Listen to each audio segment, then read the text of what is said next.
LegalizeFreedom.com. Why are we here?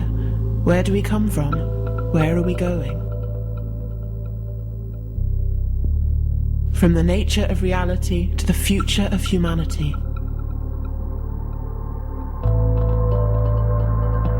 Beyond politics, poverty and war. LegalizeFreedom.com.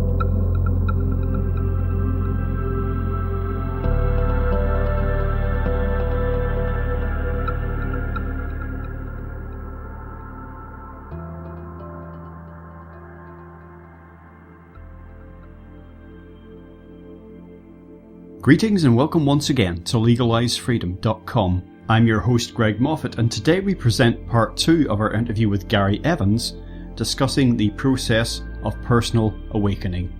The interview resumes as we explore the idea of taking control of our thoughts before they take control of us. When you begin to take control of your thoughts and become the observer of them and understand that it's not actually you, you can still have these thoughts, but you can be very much, as I say, above and beyond it and understand the process, and that in itself helps to quieten the mind. And you can see circumstances, whether it's being stuck on the tube or whether it's a more vital life circumstance, like an unhappy marriage or a job that you don't like or whatever it happens to be, or perhaps an illness you're being diagnosed with. It's observing, then understanding what you can change and what you can't change. And by all means, if you can take action in a situation, do so. Take action to change the situation. If you can't change it, be at peace with it. And for a lot of people, that's kind of unacceptable in itself. Someone gets diagnosed with a terminal disease. We hear a lot about, try and stay positive, and people, how can you do that sort of thing? But you either change something or you can't. And I think there's a lot of frustration and a lot of anger comes from people literally or figuratively thrashing around in circumstances that they might actually be able to change, but they don't see it that way. But particularly in ones that they can't for the time being, or perhaps ever, but still putting up tremendous resistance against that. And I think it's almost seen as like, even if you're in an impossible situation, that you should still fight tooth and nail and probably do yourself a lot of damage, but in order to keep resisting, as if resistance in itself is positive. Well, the one thing that everyone can change is their reaction to circumstances. So certainly some circumstances we don't have the power to change, but how we perceive it, how we deal with it, all of us can do that. And making conscious choices, I think that's really what I'm trying to get across to people. Because if you, like when I was using the example of jealousy, you see this emotion of jealousy come up, and then you can make a conscious choice to be angry. And quite often when you're in charge like that, it's like, well, why would I want to be angry? Some circumstances do demand some kind of a reaction on our part. If somebody's done something particularly unfair and we need to stop it continuing, but we don't have to deal with it in an angry manner. We can deal with it in a more matter-of-factly manner. And hopefully, if it's a situation where we're reasoning with another individual, if we don't treat them in an angry way and we can keep the situation calmer, then they should be able to hear us more clearly, at least in theory. Because when we're talking to people and two people are very angry, it's difficult to accomplish anything. But if two people are talking to each other pretty calmly in a reasoned way, then you're more likely to get an outcome that hopefully everybody's happy with. Well, you see that on a global scale when it comes to conflict resolution and what we mentioned earlier about people not listening to each other. Mm. And I remember there's a story that I like to relate. I read about someone with a novel approach to conflict resolution working in the US, and he was dealing with two parties, which was in terms of abortion, it was the pro-life and the pro-choice camps, who on the face of it are diametrically opposed. But by calming the situation down, getting each side to listen to the other, they realised that they wanted the same thing in a way. They wanted no child to be born that wasn't wanted. And actually, if you reframe the so-called conflict in those terms, you realize, yeah, well, we want there to be no child born that is not wanted. Oh, well, we want that too. And that doesn't necessarily mean it's the end of the process, but that can be a great light bulb moment. But it's very difficult to do that if you don't listen to people. And, essentially. And on a day-to-day basis, I see a lot of, in terms of choosing how you react to things, I see this in terms of people taking offence. It seems that the world is full of people who just cannot wait to be offended. And that's a choice, really. And now you can look at something, in the aforementioned news that we've been talking about, unjust massacre of innocent people, and you can say that's offensive, but you don't have to react to that in an impotent, in a mindset of impotent rage or whatever. It's kind of like, can I do anything about this? And if I can, I will. And it doesn't mean that you have to condone it or somehow negate its significance. But whether it's a trivial thing of people cutting each other in traffic, or right through to people who hold different opinions from you, perhaps on, in terms of race and sexuality and politics and all these other things that we think are so important, being offended or whatever is just another choice. Yeah, well, that's certainly true. I mean, you can understand it from a mindfulness perspective, how different individuals, where they're at, how the mind is basically controlling them. Because part of what we're touching on is that people identify with their mind and the thoughts, and if there weren't any thoughts, they can get scared. I mean, that's quite a common topic that comes up. But if they realise that these thoughts are actually a layer over their true being, and all of those finer inner qualities that we experience from time to time are coming from that place, this quieter place. So it's getting over this initial stage of fear, because the reason that I set up the website was I was going to various groups in London, and when I was listening to these people speak, it was like listening to myself speaking back in time. So there was one guy that would speak, and I was like, wow, I used to think like that 8 years ago. And then someone else was speaking, and I was like, okay, that was me kind of 5 years ago. And then someone else would speak, and then, I've just kind of started to meditate. And I was able to identify, I was listening to all these people, because I have had a different life. I mean, the people speaking were working, I guess, most of them 9 to 5s, and kind of just starting to explore some of these subjects, whereas I've had the opportunity to dedicate the best part of the last 5 years with all of my travels and things. So I'm not trying to sound like I'm the finished example, but I have had different experiences to them. And so the website, I was like, okay, well, I know some of the answers to some of these questions.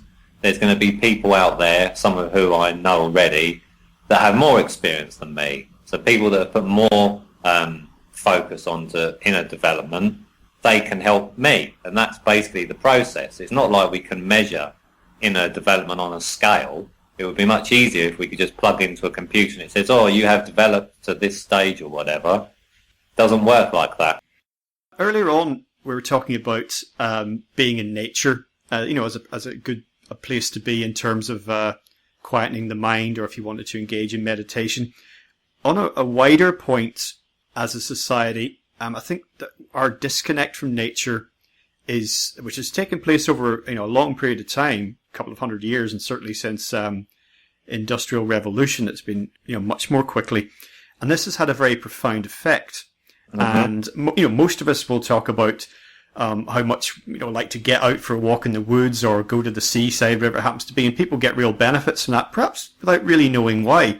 But I think at a societal level, this cut-off that we have, especially in big cities where most people don't have a chance to experience nature, and even green spaces within cities are still very much, for the most part, I mean, they're completely artificial, but for the most part, it's still man-made. The way the trees are laid out, or whatever it happens to be, is all manned, thought out. It's been planned, basically.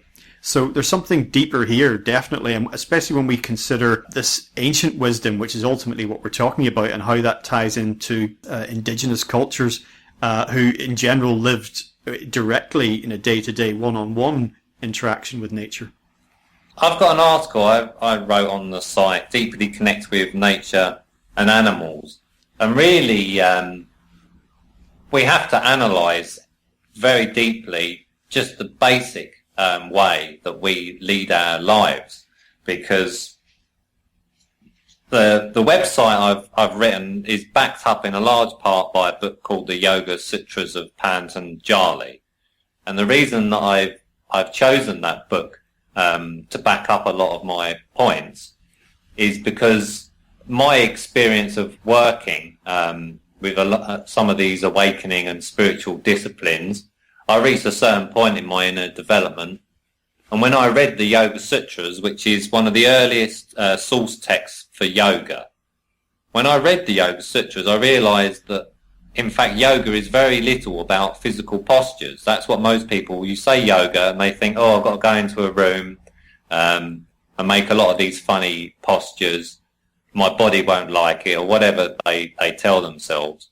But that is not what the original system of yoga was about, and you can see it in the source texts. There's about 5% in the Yoga Sutras about physical postures.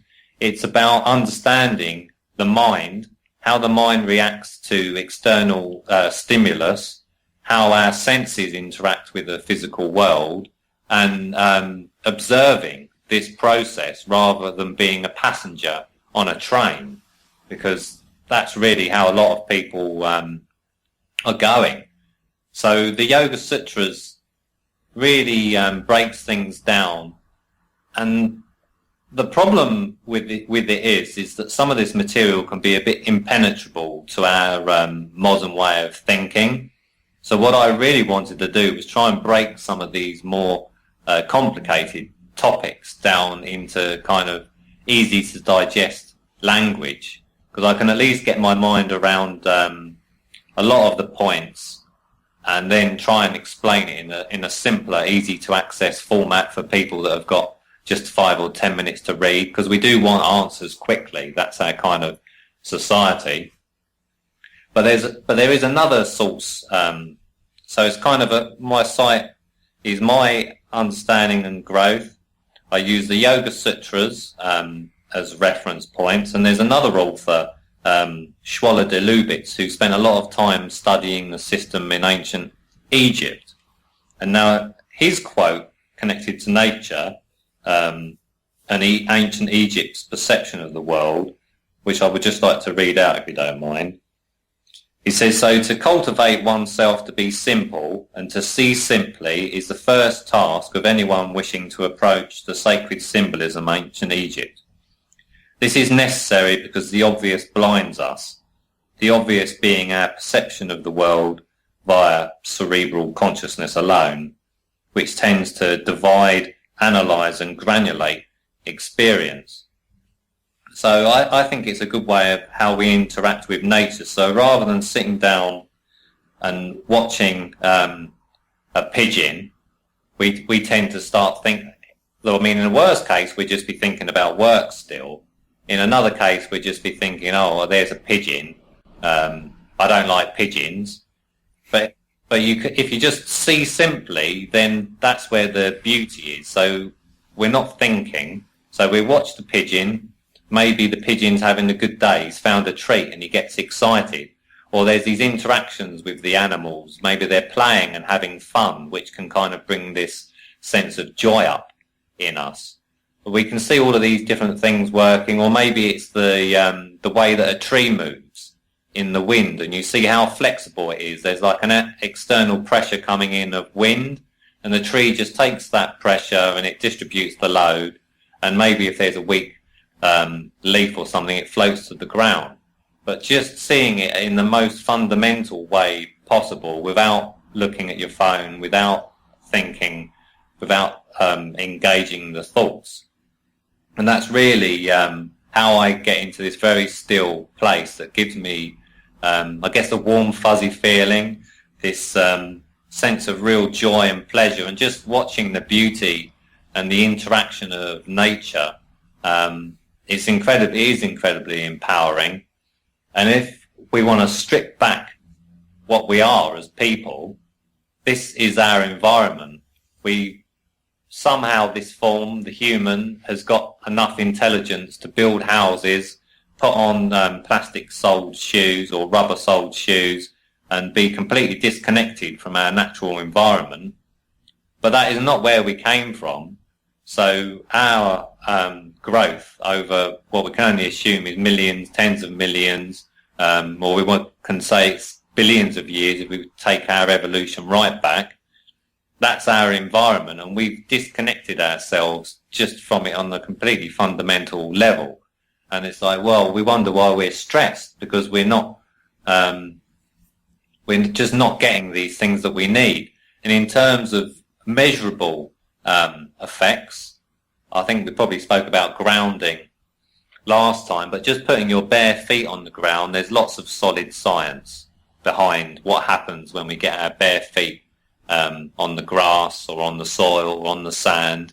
And what normally happens is that the cortisol levels drop in the blood, and the heart rate slows down, and blood pressure can drop.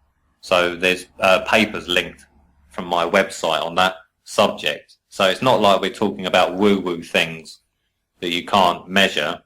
There's some fundamental things out there as well. Well, talking about the urban environment versus nature opens up another aspect of all of this. And for most of us, we're living in environments that are very polluted. And this doesn't have to be, somewhere in India or China with very weak regulation. This can be just in the cities that, in the US and Europe and Australia, whatever that a lot of us are residing in, and the pollution's there. Might be a lot more controlled than it used to be, but it's go on for a long time. And basically, if you live in that sort of urban environment, you're steeped in it for most of your life, and you don't have to be doing a job that involves pollution to be affected by this. And where I'm going with this is in terms of actual health effects that this has, especially over the long period. And I would also roll into that the idea of diet and how modern food production undergoes. And I think you can tie, diet and environmental pollution in with the disconnect from nature, in with the other deprivations of an urban environment. And you can actually start to take physical effects or measure physical effects in the body, negative ones, that actually affect our cognitive abilities. And from that stems a debilitating effect on what we're just talking about, which is becoming more self-aware and more conscious. And this is being inhibited actually in some ways. So therefore, and I know you talk about this as well, trying to cut out some of this stuff, which can be difficult to do because it's kind of self-reinforcing. If your mind's got a fog in it because of pollution, then you're not thinking clearly by definition. But trying to cut some of this stuff out really can begin to open things up. And there are things that we can do no matter where we live to improve the quality of what's going into our bodies. Yes. Well, in fact, I've just spent, the last year to 18 months living in city. Spent a lot of time in central London. So I have become very aware of the factors that contribute towards stress in cities. It wasn't something that I was so aware of before. So it has been very helpful from that perspective. So the air quality, as soon as you get out of central London, in either direction by sort of 30 to 40 minutes, suddenly you can actually smell, it smells like nature. You can smell air, but in the centre of London, you do just smell pollution. I used to look forward to when it would rain, because at least the rain, which produces negative ions, drops a lot of the pollution out of the air, so you get a better air quality. So that's we're talking about really fundamental things here. The air we breathe doesn't actually get any more fundamental than that. Then you've got the electromagnetic smog. And it was similar in San Francisco when I was living there to London. You put the Wi-Fi on and you search for your network, and it finds so many networks that it goes off the screen. But from my count, generally it's finding about 30, which is incredible amount of electromagnetism, apart from all of the other factors outside of that, and it does seem, it certainly seems that I can say seems to have an effect on me. Perhaps I'm slightly more sensitive than most people, but I think it does have an effect on myself. And then you've got the lack of green space to enjoy. I was living in apartments, so I would have to find parks, and that was really my daily routine, trying to make time in amongst work to go out and walk to the local park, and that was my kind of favourite part of the day. So hopefully, even if people are living in cities, they have got a nice park that they can walk to and enjoy. And then there's, as you said, there's the diet, which is a whole other area that people do become more aware of. That's where the kind of organic and naturally grown foods and things start to come onto people's radar. The quality of water that we're drinking. I mean, these kind of fundamental things, air and water, we don't, it's like, okay, well, it's good enough to breathe. It's not going to kill people overnight, so that's okay. We try and work on it over the next 30 years. The water quality, I mean, I think the target is we get the water to a good enough point that it's okay to drink it. But we can see in some of these ancient societies that water, which really, I mean, you can say in some terms is the source of life, is revered. So if you had a society that revered water, the quality of the water that we drank would be something entirely different. And we can see that treatment of water coming from the mountains and various other ancient societies. It was really treated with a completely different level of respect. And of course, it's a challenge. With modern society, we've got so many people in these confined areas. How are we supposed to do that? But I'm sure if we put our great minds together, that there would be better systems than we've got, that we could treat water in a different way.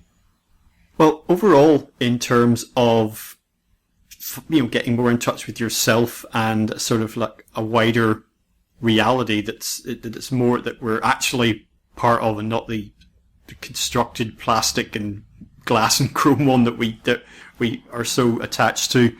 In moving beyond that, one of the things that's obviously in the way, we've talked about this, are kind of fixed ideas about ourselves and about the world around us, and we adopt these quite early on in life, and then we identify with them, and it becomes very difficult to shift those. But doing that, becoming aware of it and beginning to move those is what we're talking about. But one danger is, because we as a society have such a craving for certainty, this is why we gravitate towards, what the media have to say, for example, or politicians, because they say, this is the way things are. And it's like, okay, at least I know that now, so I can sleep at night. Reality is a lot more fluid and in flux than that. And what we don't want to do in any of this is for people to move from one fixed belief system and just swap it for another one. One that they haven't understood or aren't feeling intuitively, or doesn't speak to them, or doesn't reflect, who they are or what their journey is.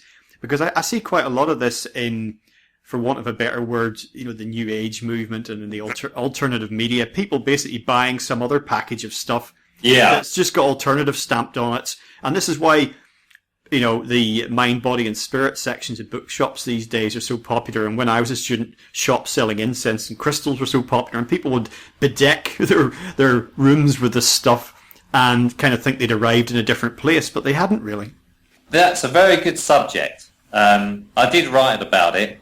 The Yoga Sutras actually calls it right knowledge, because, from my observations, if we were just to put it very simply, so we have a perception of the world, something dramatic happens or some change happens, which we're calling the awakening today, and then it's like, okay, reality's changing, so you start to look for answers to these new questions that are coming up within you, and there seems to be a natural want to replace very quickly these old ways of being or observing. So a lot of people will find an answer that seems to be close to what they were looking for or thinking about, and just adopt that and replace the old way of being. And there's a lot of reasons for that, lack of time certainly being one of them, or choosing an alternative source that you think is, for some reason you've decided this is a reliable source of information. So if they say this is how it is, then it must be so, which is what I'm saying on the website. Don't take my word for it. You need to verify. If I say something of interest, please go away and research it. And then a lot of these things which are experiential, you test for yourself, and you can observe the inner changes in yourself. So I don't need to say this is how it is. You can test something, you look within, and if you feel it made a positive change, then you know it helped you. It's not helping because Gary says it helps, it's helping because you felt it helped. So this is really what we're going to try and get back to. So in the article that I wrote on Right Knowledge, I quoted the Yoga Sutras, so because they break it down very simply. It says in the Yoga Sutras, translated from Sanskrit, the sources of right knowledge are direct perception, inference, and scriptural testimony. So direct perception, which I've described, is different to perception, but the point it's making is that if you directly observe something, like my car has moved, if you see your car's moved, then you know. You can say for sure my car's moved. Perhaps your partner got in and took the car. So that's one way of knowing. Then there's inference, which is if you see smoke on the horizon, then you can infer that smoke is caused by fire, so somewhere there is a fire. So that's another way of really knowing. And then the third way that they list, which is scriptural testimony, is they're not saying religion. What they're saying is something which has come down over time, some kind of system that's been tested. So in the yogic tradition, it is basically like the scientific peer review system. So techniques for awakening and inner development have been tested over thousands of years, and that's the reason that we still have them today to use. So they've passed the test of all of these different people. This helps at certain points in our awakening. This process helps, and so it's still handed down to us today. So that's basically why they're saying. So a blog on the internet, somebody comes up with a new idea yesterday and writes it down, doesn't come under scriptural testimony or kind of verified knowledge that's been handed down. It's a new thought, so it needs to be tested. So a lot of this alternative thinking hasn't been tested. It's perhaps there's a lot of fanciful thinking, perhaps well-meaning fanciful thinking, but it doesn't change the fact that it isn't really going to help us in this new way of perceiving. So we need to question ourselves on what information we're accepting, how reliable the sources are, and be quite strict with it. If I read something on a blog on the internet and it quotes a scientist or somebody at a university and it's related to my research, I contact that scientist. And more often than not, what I've encountered is that they didn't know anything about the blog that was written. They've never heard of the website, and the conclusions that have been given in their name is not their research. So there is a lot of misinformation out there as well. So we do have to be careful. Well, in terms of what I mentioned earlier about reality being not as fixed as we would like to think it, and I mean that on every conceivable level, actually, being more fluid and in flux and can move very quickly, and to take in tandem with our tendency to self-identify with transient and sort of ephemeral trivia, whether that's materialism or, the media and entertainment and all the stuff that's thrown at us to distract us, or politics, religion and race. We become defined by these things. We then have a tendency to think that even if we're undergoing some form of awakening, that we have to have something along these lines to grasp onto, otherwise we will be lost. if this stuff is dissolved.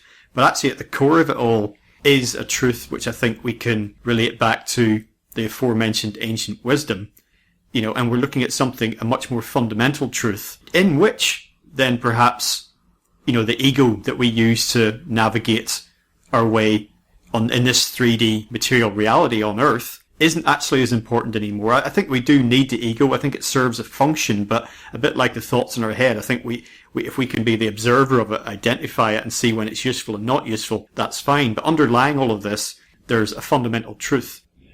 Yeah, well, you're certainly right. I've spoken to people that because some people in the awakening process, let's use a few examples of people that I've spoken to, it can be a very dramatic shift. For whatever reason, their perception of the world has changed dramatically, very quickly, and that can be a very fearful period.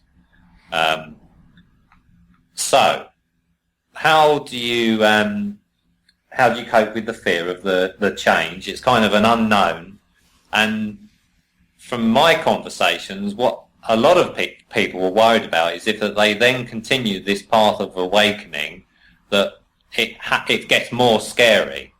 That this fear, there's a lot of fear in people at this point quite often. But that isn't how I've experienced the journey of awakening. It hasn't got more scary, it's got more beautiful. So I can speak from my experience of my journey. It's got more peaceful, I've met more amazing people, and my understanding has grown in a direction that I feel is healthy for me. So that's how I see the path of awakening, not as getting more scary. And in terms of fixing our worldview, if you really go into your core beliefs and what we understand about reality, and analyse where all of these things have come from, you could probably see, using that system I just gave, right knowledge, that a lot of this stuff has been projected into us. The things that we readily accepted about reality, we don't know for sure. If you start looking at the quantum physics and things, then you can see that reality is not fixed and it is fluid, and that in fact things that appear firm aren't firm on the molecular level. So we are living in a different reality to the reality we think about. Most of us are just like, okay, well, it looks firm and we just move around in this kind of solid world, but that isn't the world that we're moving around in at all. So my advice is, some of these core beliefs, we are they're gonna stay with us. We're not gonna look at all of our core beliefs, but some of the things that we believe about who we are, why we're here, how we interact with people, we base these beliefs on information. So this is the information that I try and keep kind of fluid. So to the best of my knowledge at this point in time, this is how I view it, until information that I view as better or more well-informed, or my practice allows me to understand something more deeply. When that happens, I will try and change my belief. So everything isn't set in stone, because if we set it in stone, it's very hard to change. But if we can accept things, this, to the best of my knowledge, this is true, until something conflicts it, that we can verify and use these experiential methods. So it's not just taking someone else's word for it, because really fundamental to the awakening subject is something that I would like people to think about, and that is self-responsibility. Because the reason not to have launched this website was that the whole subject is mixed up with the kind of this guru idea that somebody knows all the answers, and that, I'm capable of helping others. And that's not an area that I thought I would ever get involved in, but it's got a terrible reputation, and it's probably just wiser to steer away from it. But when I heard these people speaking, and then it made me think of numerous conversations that I've had with people from around the world on my travels. I thought, well, okay, there's something, I think I can offer something of value, but it can't be that Gary says it's how it is, so you should do it kind of method, because that's not a good one at all. So let's try and come up with a different approach, come up with some exercises, explain things very clearly on a fundamental level, and then encourage people to go off and try it for themselves and reach their own decision. Because once we all become self-responsible for how we treat others and how we treat ourselves, then a lot of the problems on this planet are more likely to go away. Certainly if we nurture these finer qualities that are inside all of us. So that's really the kind of perspective that I've got on it. Yeah, from some angles, actually, we can say that we can't help other people, in a sense that we can only help ourselves, but we can show other people, we can say to other people what we did, we can point other people in a direction. There is this tendency for people to get yet another book and do yet another workshop and yet another course and look for the next guru, always forever on a road to somewhere where they already are, because that's the whole point I mentioned at the top of the hour. This is already within us. We're just trying to strip away the layers of the onion to get to it. But one point that springs up from all of this, actually, it's sort of a practical point in a way. Some people run into problems going through a life-changing process in dealing with family, friends, or even a partner. And, they may shed some of the circle of people in their life or even enter a completely new one. And that itself can present challenges that are, in some cases, so big that people actually withdraw from the process. Yes. No, that's definitely another key area and a good question. And in fact, I've had a number of conversations on the subject. And of course, it's how I interact with my own family as well, who don't necessarily understand things in the same way that I do. Friends, I'd probably separate it. Friends, who we have a choice of who's in our life. Family is in our life. So those are two different subjects. If we're going to say we lived our life and we gathered friends around us, and then we had this awakening moment, and then we became more conscious of the people in our lives, because this is how people have explained it to me and how I've experienced it. Suddenly we are aware of the people that have a positive effect on us, the kind of half full glass half full people, that if we have a problem, they can come up with positive solutions, those kind of people. And then there's the glass half empty kind of people, and that can go all the way to what's kind of called energy vampires, people that we go to that really just want to talk at us about their problems, and when we leave them we feel very drained. So those people we suddenly become much more aware of. It's like, oh, I go to this person, I don't feel good, I've been friends with them for a long time. So depending on the context of this friendship, either you're going to need to try and speak to them. I think it's always best to try and speak to people, and maybe with your new perspective, they might be interested in some of the same things as well, in which case they can go on this path of inner growth with you. Because it's nice to have friends that are also travelling along this path, and we're all growing together and having this kind of positive effect. But it isn't possible. It isn't possible to always do that immediately. And I've had people that have come back to me a few years later and said, oh, Gary, you suggested I did this a couple of years ago. I just tried it, and I've just had this most amazing experience. So you might give advice to somebody, and a few years later they come back, even if you've been seeing that person less. So you might not get immediate results with some of your friends. They might come back in the future. You just don't know how it's going to happen. But you will, of course, want to surround yourself with like-minded people. That's nice to have like-minded company we can talk about our interests with. And you'll probably attract them.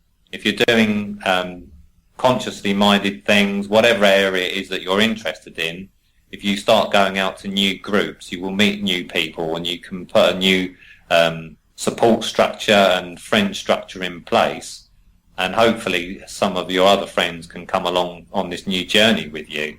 The family, that could probably be another topic to talk about by itself.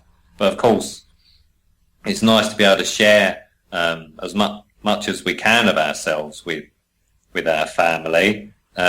but it can be difficult.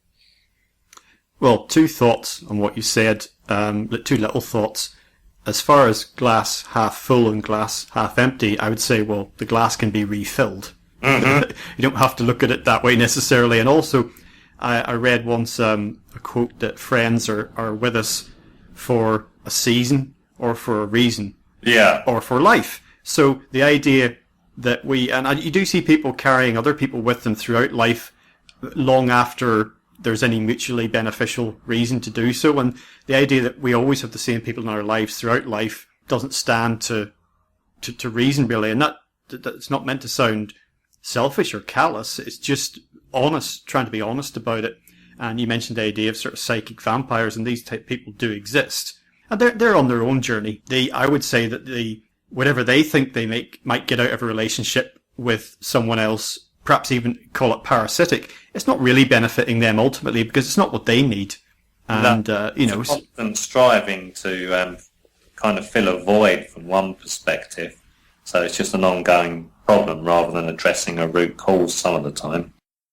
Thinking about this in global terms, you're talking very much about personal awakening and transformation, but we have touched upon some of the effects that this would have on a wider scale, and will have actually in future as time goes on. It can seem very slow, sort of geologic process to those of us that would like to see things change, but we have to accept that that's the way things are, and everything is unfolding as it's meant to, really. When you look at the world out there, I don't know what your take on this angle is, but I sometimes see people going in two different directions. I see a lot of encouraging signs along the lines that we've been talking about, people getting in touch with themselves and about a deeper meaning, and allowing that to filter out into their own lives, the lives of those around them, and from that flows greater change, which affects other people, and so the process goes on. And I also see some people withdrawing, and due to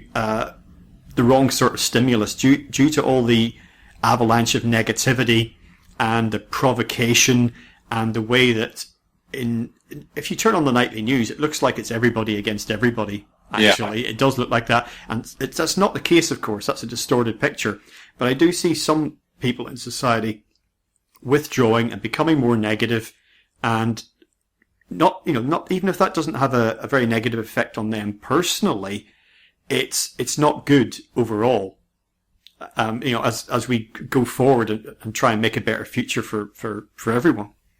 Well, in terms of withdrawing, because I did have a kind of a phase where I wasn't doing a huge amount, and I basically felt isolated and alone during that period. And what the biggest positive influence on that was finding like-minded friends. As soon as I had other people that understood me and were thinking along similar lines, it was very empowering. So that's why this support structure during the awakening period is very important, because if we're trying to cope with it all alone, it can be quite challenging. So this is why we're going to need to try and reach out to local groups, or find go and try different things, exercise classes, whatever it might be that you feel inclined to go to, and get this support structure in place if you haven't got one that you feel comfortable with, because I think it's fundamental to the process. On a global level, I mean, it's a very interesting point in time. I think if I was given a time to incarnate on this planet, when the internet came along, then that was a point that dramatic change can happen very quickly, because suddenly we've got this instantaneous communication with the other side of the planet. You post something on Facebook, 1 second later somebody can like the post in Australia, and I'm in England. So this level and speed of information exchange, which of course is much more fundamental than just liking a post on Facebook. It's a sharing of ideas. So there is a dramatic shift in global consciousness happening, I think primarily as a result of the internet, which allows us to do what we're doing today as well, and speak and share this message, and hopefully inspire somebody in a positive direction. And so I've had the opportunity to see how widely spread this is. And it isn't something that's isolated to our side of the planet. The majority of countries, this is happening to varying degrees. Now, we've been talking a lot about the negatives of this kind of modern way of life in the West predominantly, but it is other countries. But one positive side of it is that we do have more free time. If we've got our fundamental needs, we've got a place to live, we've got food, we've got water, and we've got time, then we can spend it in a development. So that's an opportunity for us here. Other people in other parts of the world don't have that opportunity because they haven't even got their basic needs met. So we do need to be aware of these things that are happening on the planet. And hopefully those that have got the opportunity to look after these other people and help them get their fundamentals in place, that will start to change. And then hopefully we can all move in this positive direction together. And one thing, I guess, as we begin to wind things up for today, Gary, to emphasise yet again, and you mentioned it earlier, is the experiential aspect of this. I think the phrase you use on your website is direct perception, which is by all means take some of these ideas and run with them, but see what feels right and what fits. And, you know, you can go from one piece of information to another and another, and that doesn't mean get caught in that endless cycle of chasing that I was talking about, but you'll know if you get in touch with yourself and your intuition about a bit more, you'll know when something's right, you'll know when it speaks to you, and then you can follow it for as long as it's relevant. That might be a week, it might be the rest of your life, but don't take anyone else's word for it, really. Yeah, that's the fundamental point, or one of them, is reading a book and intellectual information is, I would call it kind of a groundwork. You can get some ideas, but nothing's going to beat the experience of doing something. We learn best from experience, not listening to others. So others, we can give ideas, actually doing it, observing what happens and how you feel it helps you is really what we're trying to get at. Because I think that's the thing that people are going to find most helpful. And so try different experiences, try these different ideas on the website, go to different classes, different events, whatever it might be, and just, if you don't like it, you can drop that one. If you find something you love, something new that you enjoy, then you can put that into your regular awakening routine, for want of a better term. Gary, today we've been talking about some of the ideas around the whole concept of awakening and what that means, and you have a new website entitled Awakening Mentor. The subtitle is Ancient Wisdom for the Modern Age. And the last thing I want to ask you about is not quite a curveball, but it's certainly not directly linked to anything we've been talking about, and that's the idea of money in all of this. Because I do a lot on this show about money in general, whether it's the basic stuff with, like, you know, how it works in the banking system and economics in general, problems, benefits, opportunities, all the rest of it. But it comes up again and again. And I've done a couple of shows recently, one with Amit Goswami, one with a guy called Rhys Gervin, about what you'd essentially call quantum economics, and which is about the deeper fundamentals of what money is in terms of our psyche and money as energy. So leading on from all that, you've set up this new venture, and you're offering a number of services, and you're offering some free resources, and you're offering to consult with people and speak with them and see if you can have a mutually beneficial relationship. And in some of that, it's, I charge a fee for this. Yeah. And in the mainstream, for example, it seems to be no issue whatsoever. It's given in so many areas of life that if you want something, you pay for it. And I've noticed this phenomenon within what we loosely call the alternative media and the alternative scene. A lot of the circles that you and I have moved in and touched upon and people we interact with. And money is an issue in the sense that because we kind of don't want to think about it in its crude terms, because it seems to be the source of so many problems today, particularly when you look at the political scene and the economic scene, we kind of want to somehow transcend it. But I think money has become corrupted, and I think at its root, if you think of it as energy, why shouldn't you ask for something in return if you give and receive? Because what goes around comes around, and trying to hold on to money all your life is like trying to sit on energy. We know that doesn't end well. It blows up. It has to find its way around. So I just know what your thoughts are on being part of an alternative media and doing things a little bit differently with ideas that are not widely accepted and saying, I'd like something in return, please. And it could be money, it could be food, it could be shelter, it could be whatever it happens to be. It's a good subject, and I actually wrote about it on the website. So my philosophy is when I started to create the website, I was looking at what else was out there. What are other people doing? How can I separate myself? And a lot of the websites that I came across were these kind of sites that say, oh, if you sign up to our mentoring service, or if you go to this guru, or whatever it might be, you will learn about X, Y, Z. So they don't give you very much on the website. I don't like exclusive things. I'm aware that there's lots of people with different financial resources. Some people have a lot, some people have very little. So part of this path of awakening is you're not choosing who you want to help. You want to help everybody. We're all in this together. So this was right at the root of the website. So I decided to put as much information on there as possible for free.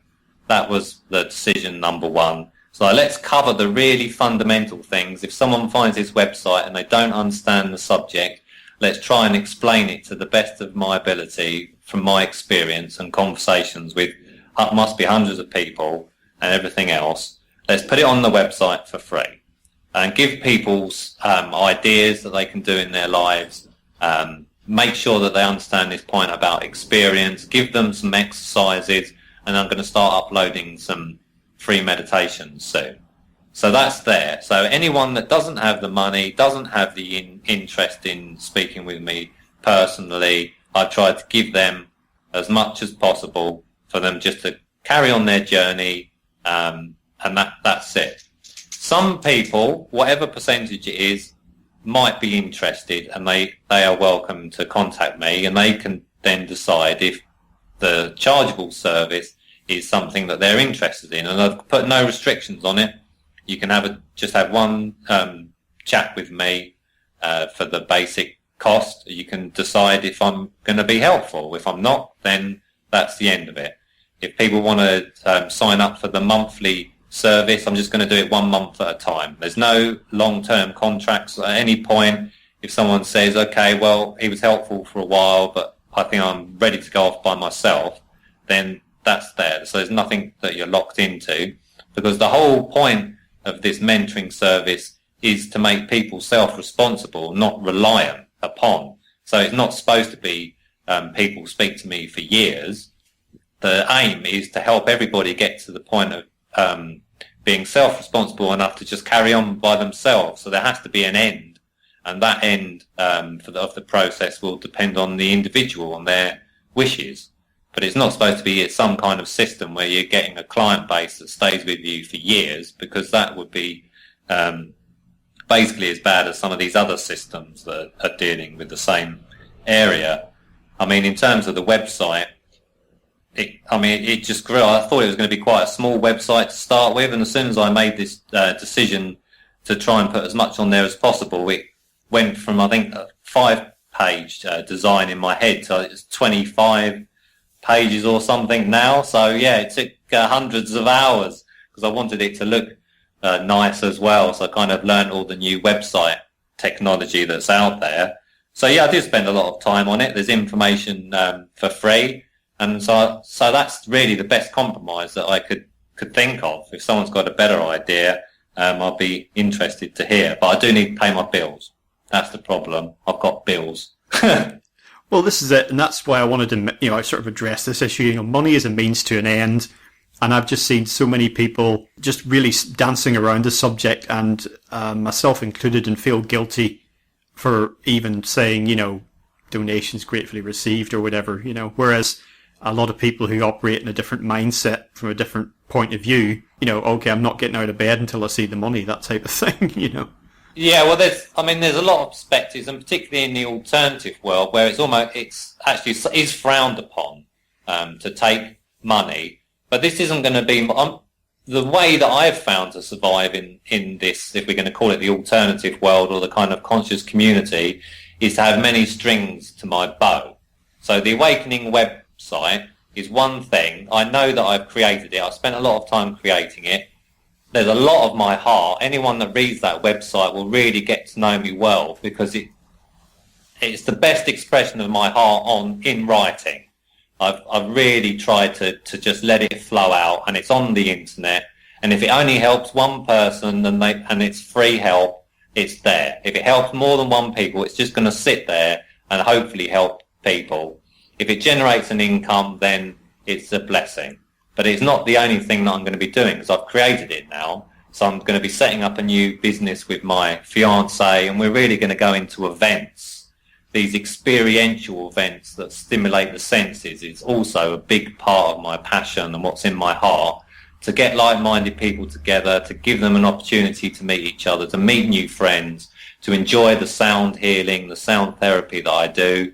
And that's another thing that I'm going to be going into with my fiance over the next few months, along with a lot of other holistic modalities. So just offer people a flavour of lots of different things for them to make a decision on what they think's helpful for them. Gary, in closing, give folks the website address again, and I was going to say anything else you'd like to share. It sounds like you might already have shared that other stuff. No, thank you. Well, yeah, so it's awakeningmentor.co.uk.